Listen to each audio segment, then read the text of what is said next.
Hello everyone, DM Madcap, aka Mike, here once again to share my many years of experience as a DM, game master, or tabletop as some people have now started calling us.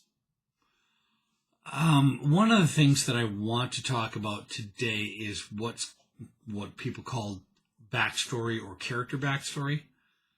It's a very important thing to have or encourage all of your players to have some type of backstory to go along with your characters. The reason that's important is because that actually allows you as the DM to create adventures or plot hooks that are specific for that individual character.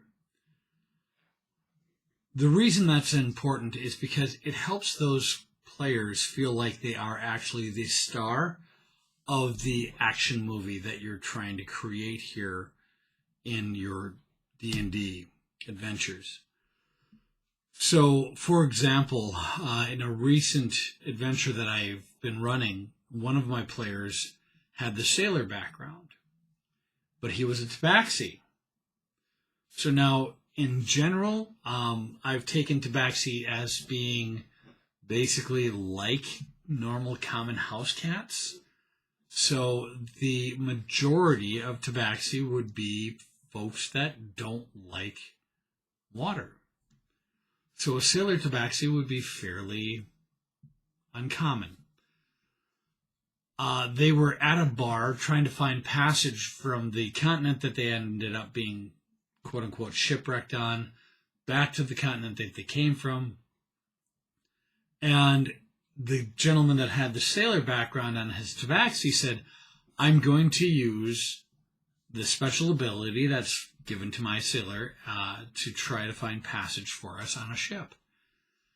And after a little bit of time, they found out that the only ship that was going anywhere was going somewhere, or the only ship looking for additional hands was going somewhere that they didn't necessarily want to go to, but they felt that if they signed on to that ship, that it would actually finally get to their destination. While they were negotiating passage, I rolled a percentile dice, and I got 80-something in the percentile dice.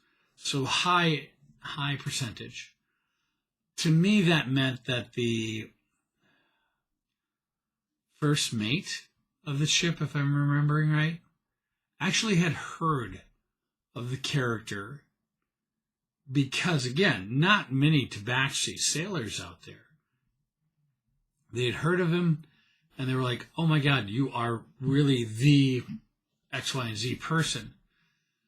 And that got them, that person, and also the entirety of the party with them, free passage aboard the ship. In fact, if the characters were willing to work on the ship, they were going to get paid for it.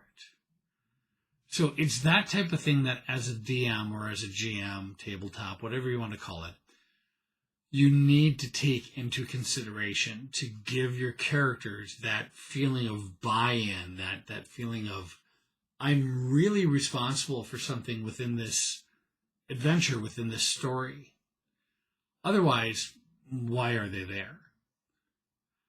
The other thing that you can consider is whether or not they have parents, whether or not they have siblings, anything like that.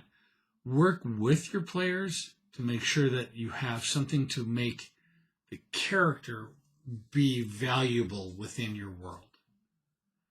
So that's kind of my takeaway for today. I apologize that it's been a while since I posted.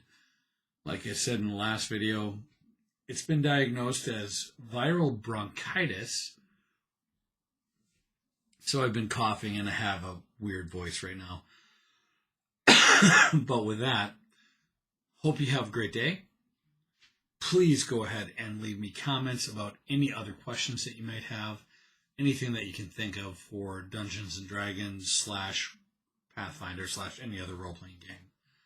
And I will be more than happy to talk to the points that are posted and hopefully give you more advice on how to make things better for not only your game as a dungeon master, but also for your players. Have yourselves a great day. We'll see you next time.